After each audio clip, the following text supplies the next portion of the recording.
मनुस्मृति को जलाने का क्यों काम किए? इसलिए कि न मनुस्मृति में एक बड़े तबका के खिलाफ 85% लोगों के खिलाफ अनेकों गालियां दी गई। रामचरितमानस का क्यों प्रतिरोध हुआ? किस अंश का प्रतिरोध हुआ? अधम जात में विद्या पाए, भयहु जथा ही दूध पिलाए। यानी अधम मतलब होता है नीच। दुनिया के लोगों सुनो, आपके माध्यम से कहना चाहता हूँ, नीच जाति के लोगों को शिक्षा ग्रहण करने का अधिकार नहीं था।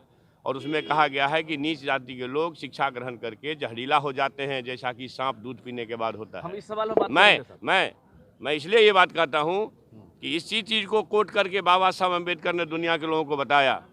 ये जो ग्रंथ हैं नफरत को बोने वाले, एक युग में मनुस्मृति, दूसरे युग में रामचरितमानस और तीसरे युग में गुरु गोवलकर का बंच ऑफ थॉट, ये दुनिया को हमारे देश को, समाज को नफरत में बांटती है। नफरत देश को महान नहीं बनाएगा। जब भी कभी महान बनाएगा तो मोहब्बत ही बनाएगा। आज से कोई 3000 साल पहले मनुस्मृति लिखी गई और मालूम है मनुस्मृति को हमारे प्रकाश ज्ञान के प्रकाश पुंज इस धरती पर पैदा होने वाले, भारत के भूमि पर पैदा होने वाले ज्ञान के प्रतीक बाबा साहब अम्बेडकर ने मनुस्मृति को क्यों जलाया?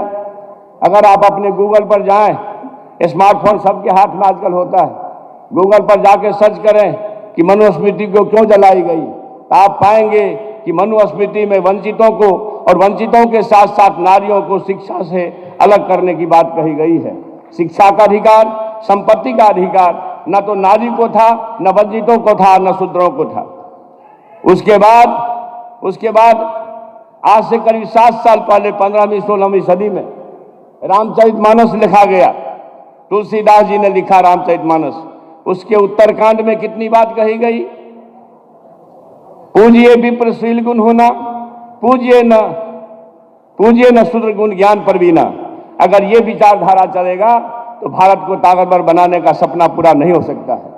पूजिए विप्र शील गुण हीना, अब पूजिए न शूद्र गुण ज्ञान परवीना। अगर ज्ञान से परवीन भी बाबा भीमराव अंबेडकर है तो वह पूजने नहीं है। यह शिक्षा हमारा एक शास्त्र देता है जो नफरत बोता है।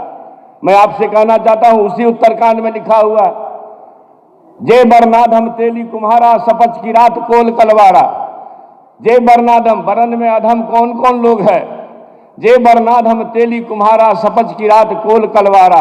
उत्तरकांड में लिखा है। आप गूगल पर जाके सर्च करिएगा, रामचरितमानस में जो नीचता का अर्थ क्या है आपको मिल जाएगा इसी टॉपिक में।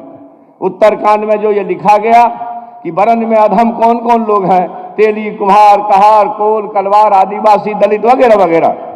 और फिर उसी में आगे लिखा है, अधम जात में विद्या पाए, भयहु जथा ही दूध पिलाए। यानी कि अधम जाति में नीच जाति के लोग विद्या पा करके जहरीला हो जाते हैं। कैसा? जैसा कि दूध पीने के बाद सांप हो जाता है। अगर ये साथ हमारे सामने हो जो नफरत को इस तरह से बोता हो, तो मैं उम्मीद करता हूं कि नफरत का वातावरण बना करके भारत को ताकतवर कोई नहीं बना सकता है।